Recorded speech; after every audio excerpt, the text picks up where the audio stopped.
Greetings, everyone. Eric Brown, MOBO-Media, MOBO-Media.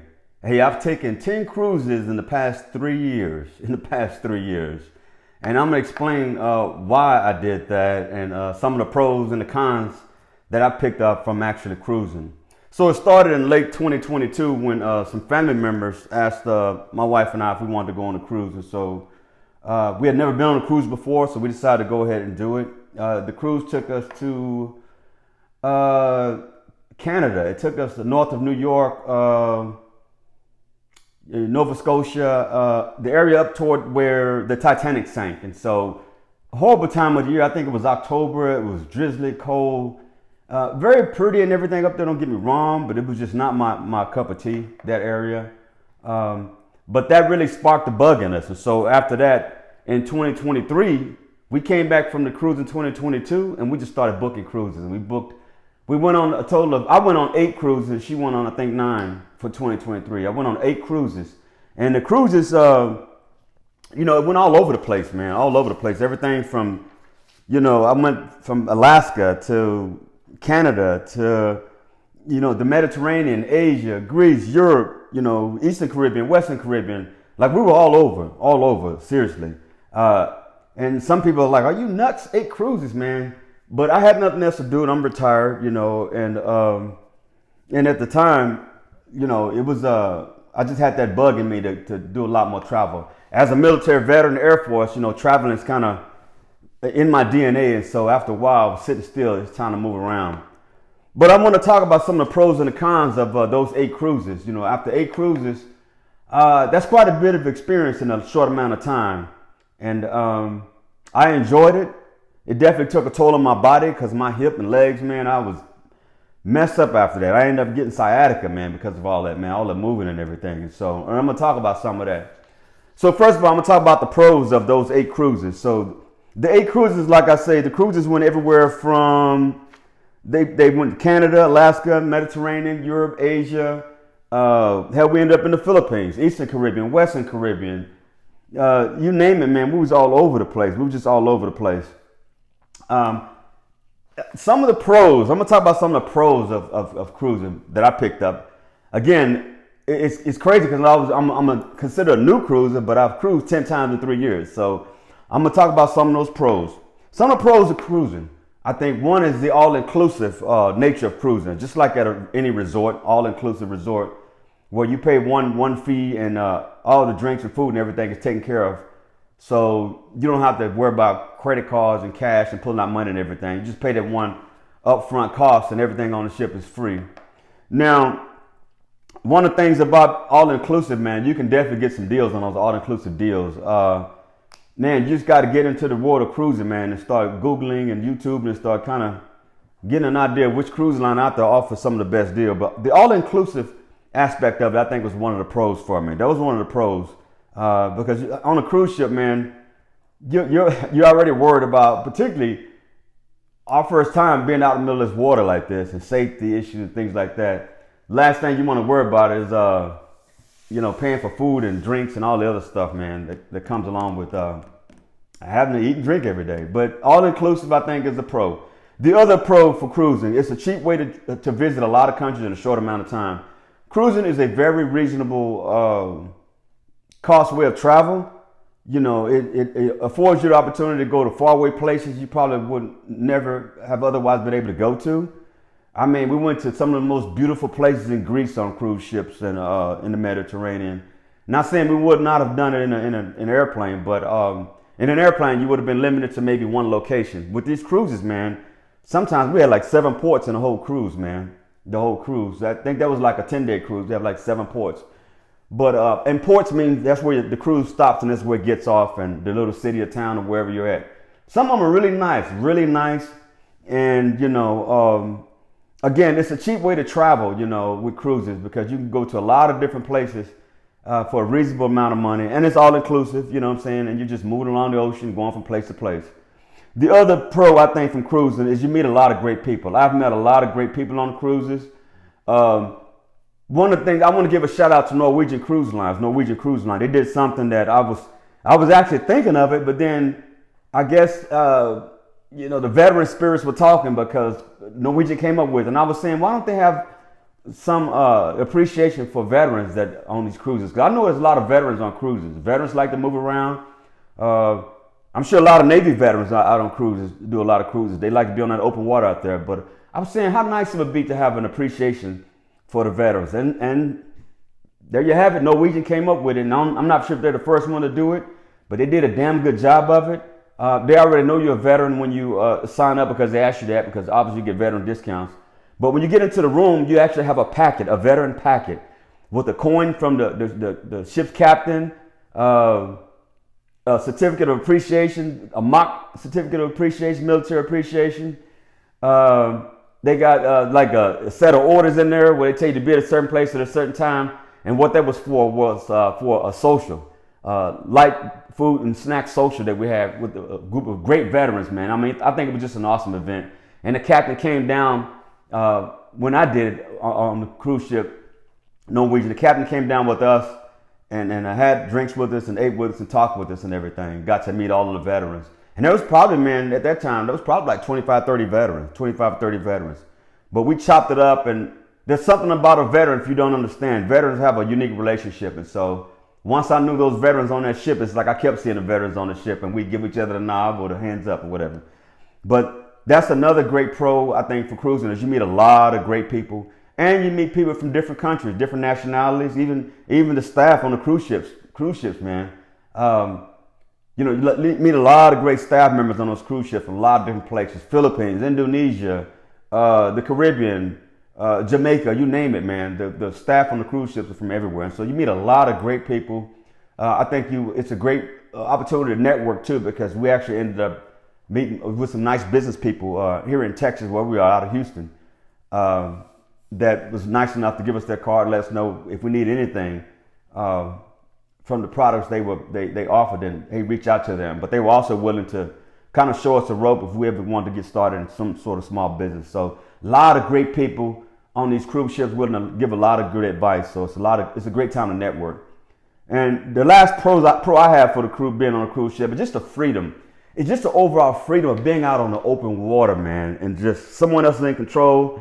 I know that some people can't do oceans and all that water and the big old boat in the middle of the water, and a lot of people drinking and eating, having fun. But I tell you, man, it's a unique form of entertainment. The folks that operate these ships do a damn good job. They're very safety conscious. The captains do a very good job of navigating these ships through tight spaces, because some ports, such as Alaska, when you go to Alaska, you have a lot of the big chunks of ice and all that stuff, pieces of iceberg in the water and things like that. So the captain has to navigate that stuff, and they have to make the decision on whether to go, toward some scenic location or not, depending on how bad the water was. But the freedom of being on the open seas, there's nothing like it, man. I remember days just sitting out, just looking out, and you see nothing but ocean sky. And it's some of the most gorgeous sunsets and sunrises you'll ever see on those cruise ships, I tell you. There was one real cool effect I saw on the cruise ship where I was sitting in a bar, and I'm looking out the window, and I saw a rainbow.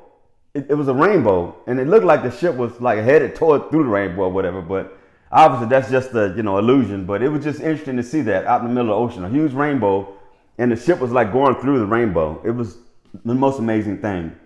Let's talk about some of the cons.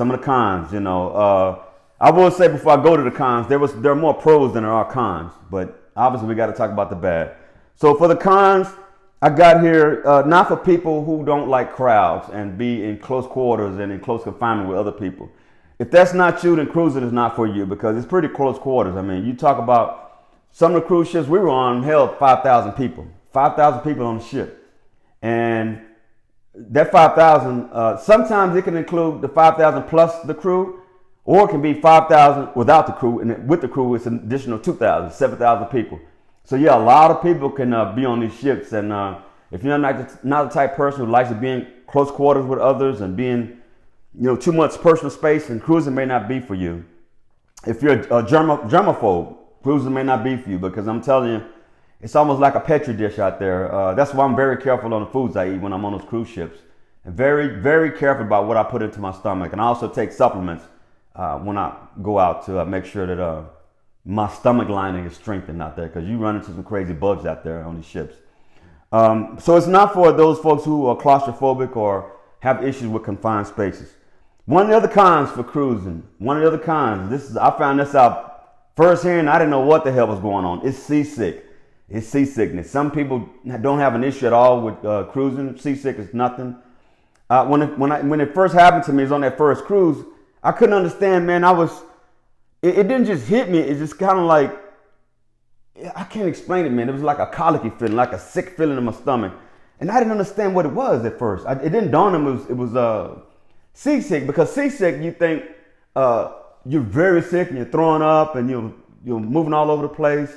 And that's just not necessarily the case with seasickness. Seasickness is just, even the subtle movements of ships, people just have sensitivity to them.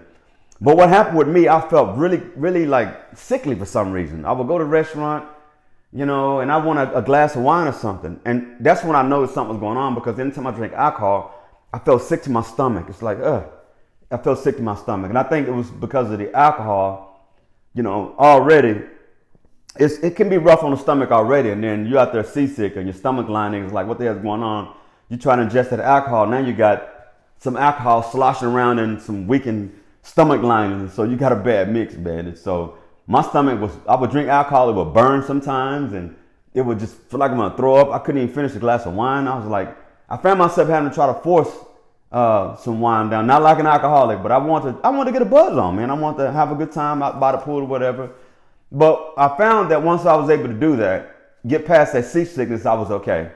And then I learned the hard way that you got to prepare. So we made sure we took some seasick medication out there. There's quite a few of them out there. Dramamine, I think, is one. There's a whole bunch of other herbal supplements out there that help with seasickness. So I definitely tell you to prepare yourself before you go out there. And if you, one evening you're just hanging out and you wonder, man, why do I feel like this? Why do I feel weird? You're probably seasick. The next con I have on here. Okay, with seasick, I want to go back to the seasick. I want to go back to seasick because the other con I got / rough seas. That's one of the cons of being on the ocean, man. The unpredictability of the rough seas out there. Man, I've seen some rough oceans out there where the waves actually come up damn near to our rooms up there. And it can get pretty wicked. It gets so wicked sometimes where they don't allow people to go outside on the decks of the cruise ship because it's too bad. The weather's bad. The winds are bad. So everybody goes inside. But I've seen some rough waves out there. There's a thing called listing. I didn't realize what it was at first, but I think for you Navy guys and for you sea folks out there, listing, I think, is when the ship, it does this thing, side to side. It's just listing, you know what I'm saying? And it's going with the waves, and man, that is a horrible feeling. One night it did that stuff, man, and I was falling all over the walls.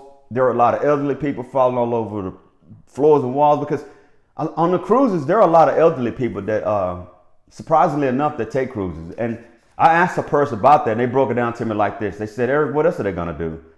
What are they going to do? Sit at home by themselves with no one to take care of them? At least on a cruise, they can pay a fee to have their own room, be catered to. They got casinos there. They got bingo. They got all the amenities, massages, pools, travel.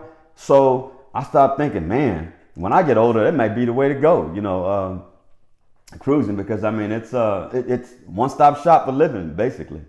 But the rough sea is something I have to bring up because sometimes that can be scary. But depending on the size of the ship, obviously, if it's a smaller ship, you're gonna feel a lot more. The larger ships, you don't tend to feel them that much, but I felt them on the larger ships as well.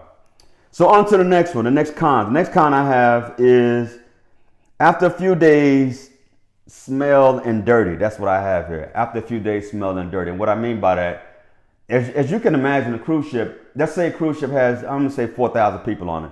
Let's say 6,000 people, 4,000 people, 2,000 crew members, 6,000 people. Well, all those people on those cruise ships using the bathrooms, they're doing every sort of thing, taking showers, toilets, all that sort of stuff. And, cruise ships are designed to hold all this waste and everything. But after a while, man, that stuff begins to stink bad. And you can tell. You can tell towards the end of the cruise that it's starting to fill up because cruise lines are, and I'm going to be very careful before I say this, but I'm damn near sure cruise lines are forbidden from dumping waste out in the ocean. They're forbidden from dumping waste out in the ocean. In fact, on a couple of cruise ships, I saw signs that said if the passengers notice anything like that, to report it to the local authorities, port authorities, whichever port they were at. So they're not allowed to throw trash and waste and all that stuff into the ocean, because as you can imagine, it doesn't bode well for the sea life in the ocean, the fish and all the other aquatic wildlife and things like that. So it does get dirty at the end of the cruises, especially on the long ones. I remember a 10-day cruise, man, about the eighth day, man, you start like, man, this stinks, man. It's like, especially when you can smell it, especially when you're getting off the ship, because the vents are pointing away from the ship. So when you're getting off the ship to go to port, you pass by one of those vents, man, you can definitely smell it. So, and you can kind of feel the ship too. The crew does a great job, don't get me wrong. They do a great job of cleaning these ships. They're constantly cleaning the ships, but you're talking about thousands of people on the ship. So do the math, and you're gonna have some things that are missed, and you're gonna have some icky, nasty stuff there. So take you plenty of sanitizer, wipes, what have you, and just prepare for the last several days. And be mindful of what I just said. So if you're on a cruise, last several days, just kind of start paying attention, looking around, and kind of start smelling, and you'll see what I'm talking about. So one of the other cons I have here is limited time in nice places. Limited time in nice places. So the cruise ships have tight itineraries. They have tight schedules that they have to meet, because it's not just about the ship getting out on the water. They got to get approval from wherever they're going. Let's say if they're going to Canada, they got to get approval from the Canadian officials just to get in the Canadian waters. And so a lot of time is taken, doing a lot of negotiating, maneuvering to see if the ship can come, how long it can stay. And for a ship to stay at a port for 8 hours is good. Hell, for 6 hours is good, really, But I've been on some ports where the ship only stayed like 3 or 4 hours. Like, why even get off the ship? You know what I'm saying? You can't go no further than the port. You know what I'm saying? But that's the only downside, I think. The con is that you have limited time in some of the very nice places. Now, we went to Greece. Santorini, and some of the other beautiful, nice places. And they actually, the way the agenda was lined up, because you pay a lot of money to go over there, they had the agenda lined up where we arrived mid-morning, probably 10 in the morning. And then the ship was set to set sail 12 hours later, 10 at night. And the reason for this is they want everybody to have an opportunity to experience beautiful evenings in Greece, especially the sunsets, man. It's just beautiful. All the white buildings and the blue, man. It's just beautiful. Santorini and Mykonos and some of the other places there, very beautiful places. So, we lucked up with that one. They let us out 12 hours out and do what we wanted to do. And so I had some great Greek food and, met some Greek shop owners. And so it was a great time. But the con is, for the most part, you're not going to have that all the time. Some places you're only going to have 6 hours, 8 hours, and you better be back because they will leave you. Good rule of thumb for me is always plan on being back an hour before. If they say be back at 5, I want to be on that ship at 4 o'clock. That's a good rule of thumb. Some people's good rule of thumb are 2 hours. I'll leave it up to y'all, but the biggest thing I want to say is don't get left, because they will leave you. And if you get left on a cruise ship, what will happen is you got to go find an airport to try to meet the cruise ship at the next port, because you got your belongings and hopefully not your family on the cruise ship. And so that can be quite costly. And if you didn't bring your passport with you, you're going to catch hell going from country to country. So I always take a passport with you, or at least take a copy of a passport and have access. So if you have access to the embassy, as an American citizen, you have access to the embassy, but it helps to have some sort of documentation, some government documentation, like a passport, a copy of a passport. The last con I have on here about cruising, my 10 cruises in 3 years, the last con I have on here is the focus on money, After a while, I got tired of that. And when I started really peeping game and really start understanding what was going on, I was like, man, they nickel and dime you, man. I mean, they make you pay for everything from water. Yeah, they have free water on the ships, but there's no free bottled water, anything like that. You got to have your own container and go get, basically have a water fountain, something like that. They have plastic cups, reusable plastic cups you can get water in, but that's it. You got to pay for everything. Pay for sodas, coffee, free coffee, but it's the cheaper coffee. If you want to upscale it and upgrade it, you can get the Starbucks on a lot of ships. But man, there's such a focus on money. One of the biggest ways they get you is the drink packages. You know, they'll give you a cheap cruise, but the drink package is where they make their nickel and dime, man. I mean, my goodness, those drink packages can run, some of them can run in a couple $1,000s, and that's real talk, especially on the international cruises. But the drink packages, they include everything from coffee to your sodas to your juices, alcohol beverages. You can get a drink package, just a regular drink package, and you can get one that's like a supersized drink package where you can get the premium liquors and things like that. Anytime I go on a cruise ship or get a drink package, I just get the regular drink package. I just want water, and if I want a wine or beer, I be able to have that. But I typically don't drink that much anyway. I'm not a heavy drinker like that. And on these cruise ships, it's funny because I know some cruise ships have drink limits. I know Carnival has a drink limit of 16 drinks, but pay attention because that 16 drink is really 32. If you go to the bar and tell that guy to give me a double of a shot of liquor or whatever, that's one drink. You got 2 shots. It's really two drinks in one drink, if you get my meaning. So they say a 16 drink limit, but there's really a 32 drink limit. And by the way, some of these people act on some of these cruise ships. I believe them. But and there's a reason for the limit. But the focus on money is crazy, man. You know, they got restaurants on the ship. For the most part, the food is free, but they have restaurants on the ship you have to pay extra for. And some of them can be pretty pricey. I get what they're doing with that. It's a business model, so I'm not going to even knock that. That's just their business model. But man, the nickel and diamond was something else, man. They want you to pay for everything. Wi-Fi, the Wi-Fi sucks. It's horrible. So if you want to get the Wi-Fi plan, get the best one you can if you're going to spend the money. Because if you get your regular Wi-Fi, it doesn't work. And the ship says they have free Wi-Fi. Nah. I think some of the ships like Virgin, they may start offering better Wi-Fi, things like that, Wi-Fi coverage. But internet and Wi-Fi, man, is very expensive. Drink packages are very expensive. The upcharge for the nicer restaurants, very expensive. Some of the excursions, meaning the activities you do at the ports, such as skiing or I don't know, waterboarding. I don't know. I'm just thinking of something. Just anything out there you do, canoeing out there. You want to go at the port while the ship is in Greece. You're gonna pay a lot of money for it. You've got sightseeing trips in airplanes. You've got sightseeing trips on boats. Man, they try to charge you everything. But here's the trick, though. Once you get off the ship, the same people they're trying to sell you these products, these expensive ass excursion activity products.